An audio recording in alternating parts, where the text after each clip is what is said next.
গ্রীষ্ম, বর্ষা, শরৎ, হেমন্ত, শীত, বসন্ত, তারই ধারাবাহিকতা প্রতি বছরে আসে শীত।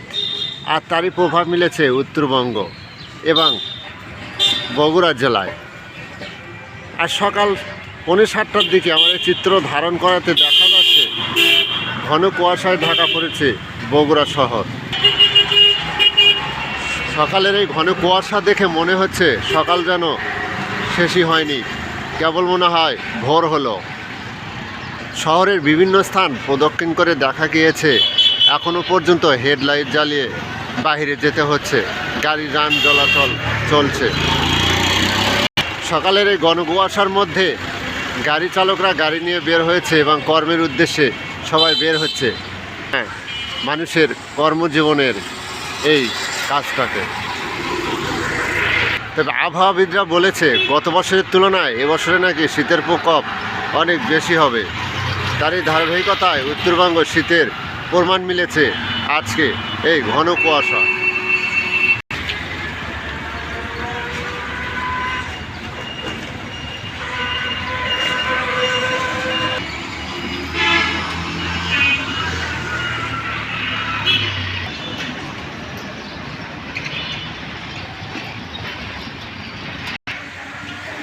শীতের এই ঘন কুয়াশার ঢাকা বগুড়া সদর যেন সাদা হয়ে গেছে ঘন কুয়াশাতে।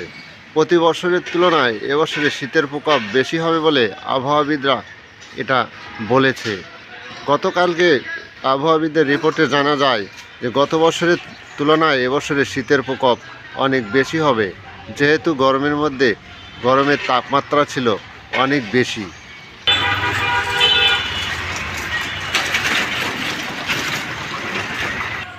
আসসালামু আলাইকুম কাকা, আপনি আজকে শীত কেমন মনে হচ্ছে? প্রচুর শীত, তাই না? আর গতকালকের চেয়ে তো কুয়াশা বেশি। গতকালকের চেয়ে কুয়াশা একটু বেশি। গতকালের শীত বেশি ছিল, আজকেও শীত বেশি এবং কুয়াশা, প্রচণ্ড কুয়াশা। আচ্ছা, আসসালামু আলাইকুম কাকা, শীতের পোশাক পরেছেন? পড়ছি নর্মাল। আচ্ছা আচ্ছা, এতে কি শীত যাচ্ছে? আজকে তো শীত বেশি। শীত বেশি পাওয়া যায়। আচ্ছা, আশা করা যায় আজকে মনে হয় রোদ উঠবে না, এরকম মনে হচ্ছে। সম্ভাবনা নয়। আচ্ছা, গতকালকে চেয়ে শীত বেশি। গতকালকে যা শীত গেছে তার আজকে কুয়াশা বেশি, শীতও বেশি। আচ্ছা, এটা আমাদের বগুড়াতে মনে হয় আজকেই কুয়াশার পরিমাণটা বেশি। কালকে থেকেই আজকে আরো বেশি। আজকে আরো বেশি পরিমাণে বেশি হচ্ছে। আচ্ছা, ধন্যবাদ, ভালো থাকেন।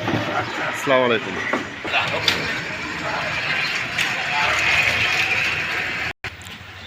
শীতের এই ঘন কুয়াশা যেন মানুষের কর্মব্যস্ততা দমিয়ে রাখতে পারেনি।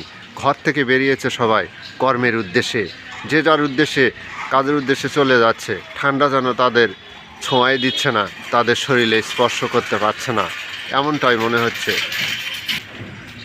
উত্তরবঙ্গবাসীর উদ্দেশ্যে বলছি, উত্তরবঙ্গবাসী যারা শীতে কাঁপছে এবং গরিব মানুষ যারা, গরিব দুঃখীরা কাপড় কিনতে পারছে না, সহৃদয় ব্যক্তি যারা রয়েছেন তারা গরিবদেরকে সহযোগিতা করে তাদেরকে শীত নিবারণ করার ব্যবস্থা করবেন। এই হবে আমাদের সকলের প্রত্যাশা। সূত্র মিডিয়া, বগুড়া।